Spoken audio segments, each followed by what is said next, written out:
दाबून all select करा.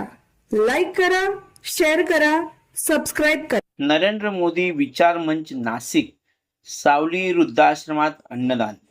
दिनांक 22 जून 2026 रोजी नरेंद्र मोदी विचार मंचाचा 23वा स्थापना दिवस. 22 जून 2026 रोजी संध्याकाळी सावली वृद्धाश्रम उत्तमनगर नाशिक आश्रमात अन्नदान करण्यात आले. आजी आजोबांसोबत गाणी नृत्य करून आनंद व्यक्त करण्यात आला. या प्रसंगी नरेंद्र मोदी विचार मंचाचे प्रदेश अध्यक्ष गणेश सोनवणे, उपाध्यक्ष दिलीप शुक्ल, प्रदेश संघटन मंत्री दिलीप दीक्षित, जिल्हा अध्यक्ष किरण भामरे, उपाध्यक्ष राजेश गोसावी, शहर अध्यक्ष प्रवीण काळे, लीलाधर बेंद्रे, उत्तर महाराष्ट्र महिला अध्यक्ष डॉक्टर शुभांगी रत्नबारकी, छाया पंगे, विजया तांबट, मंगला चव्हाण, नयना आसने, रजनीश सोनार, सावली वृद्धाश्रमातील आजीबाबा व संस्थेचे पदाधिकारी आदी मोठ्या संख्येने उपस्थित होते.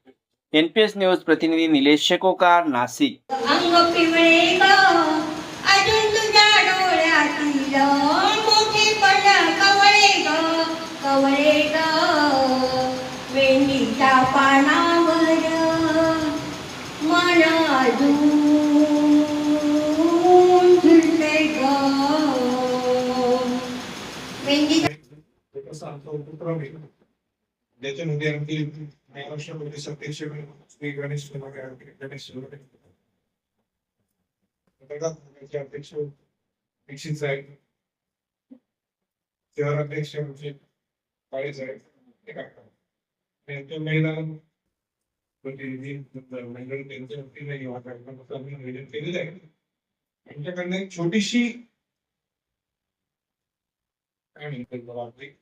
प्रयत्न आहे का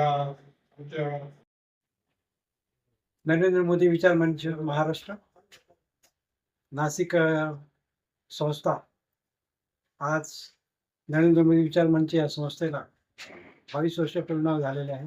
23व्या वर्षामध्ये नरेंद्र मोदी विचार मंचाने सुरुवात केलेली आहे. त्याचा आजचा हा स्थापना दिवस असल्यामुळे सर्व भारतभर आज हा कार्यक्रम सर्व संघटना साजरा करत आहे. या निमित्ताने नाशिक येथेही आम्ही आज आवार फाउंडेशन संचलित सावली वृद्धाश्रमामध्ये या ठिकाणी नरेंद्र मोदी विचार मंचाच्या वतीने अन्नदानाचा कार्यक्रम या ठिकाणी आम्ही आज आयोजित केलेला आहे आणि तो चांगल्या पद्धतीने या ठिकाणी आम्ही साजरा करतो आहे.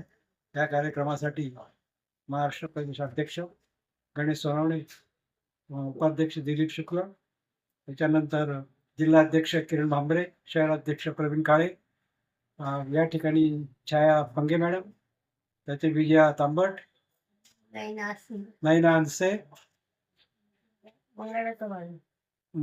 मंगला चव्हाण या सर्व पदाधिकारी या ठिकाणी उपस्थित राहून कार्यक्रमाची शोभा वाढवली आणि या ठिकाणी आम्ही आज हा अन्नदानाचा कार्यक्रम साजरा करत आहोत. सकाळी देखील आम्ही आज मूकबधीर संस्थेला रेडकोट वाटप आणि अल्पहाराचा कार्यक्रम केलेला आहे.